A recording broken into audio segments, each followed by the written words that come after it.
Welcome to the channel. My name is Matthias. Today we're going to talk about Immortal Hulk issues 21 to 24, written by Al Ewing. And I have to say that, man, this run is pretty fantastic. So in issue 21, we actually get the origins to Reginald Fortun.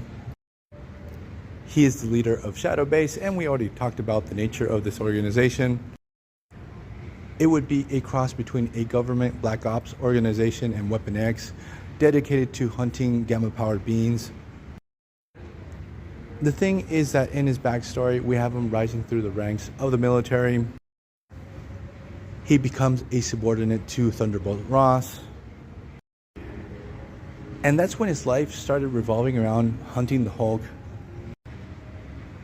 And progressively, he becomes more and more obsessed with the Jade Giant, just like Ross. But the focus of the story is this evolution that we get with Thunderbolt, where the ends justify the means, and he gets more and more extreme to the point where he actually becomes a Hulk himself. He becomes the Red Hulk.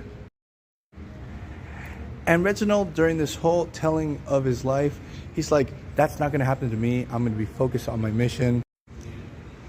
Also, while we're getting the story of his origins, we have Reginald Fortun. He's suiting up with a Redeemer armor.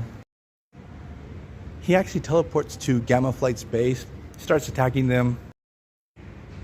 He actually steals the husk of the corpse of Abomination, the new Abomination, which was hosted by Rick Jones. And Reginald is freaking brutal to the members of Gamma Flight. So what Ewing really wants to illustrate in this moment of the story is that Fortun's morals are totally compromised. During the whole run, he did a pretty good job at this, but so he's well down the path that Ross already had gone down. He is willing to cross all the lines and become a monster himself. Because what he does is that he fuses himself with the husk of Abomination. So he becomes the new Abomination. And the design, it's so unsettling with that whole thing with the two hands that cover the face. And once he fuses with the Abomination, like, something's not right with Reginald. The head scientist of Shadow Base is like, are you okay, bro? And he has green blood running from his nose. He's like, yeah, everything's just fine. So what had happened in previous issues that I don't have and I've not read yet, but what I can infer, Rick Jones had come back from the dead. He was using the Abomination husk, but he was able to liberate himself from it. He has been experimented on by Shadow Base, and now he's like this weird gamma zombie dude that flies around.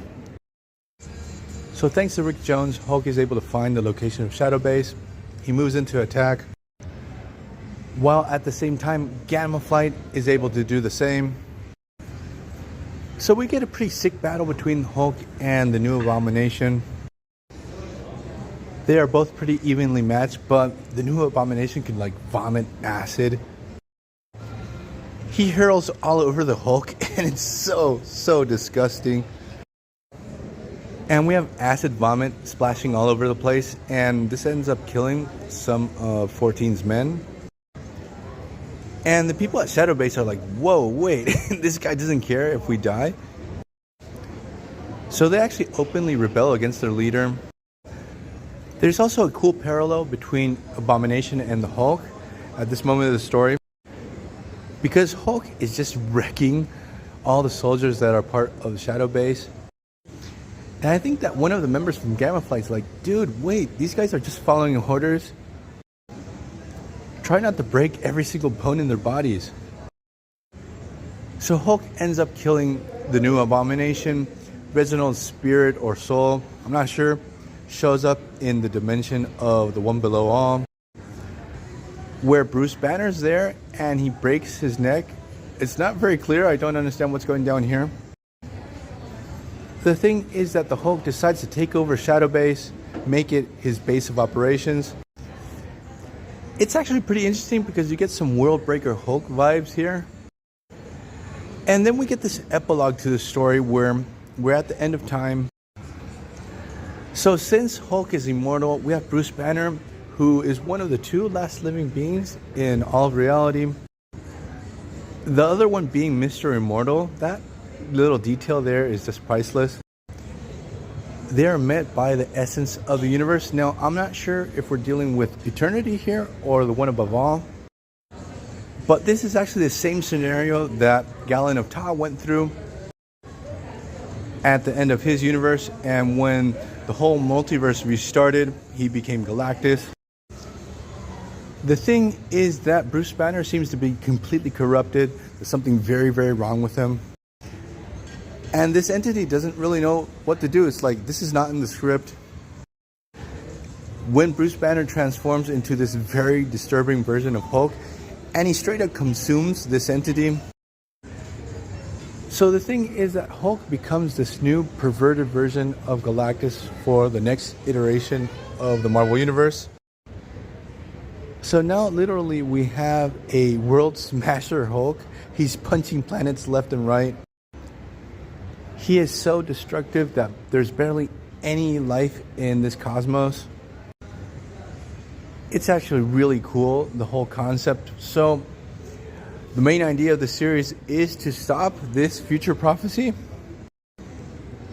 So we're going to leave this video here. I hope you guys liked it. See you guys next time. Bye.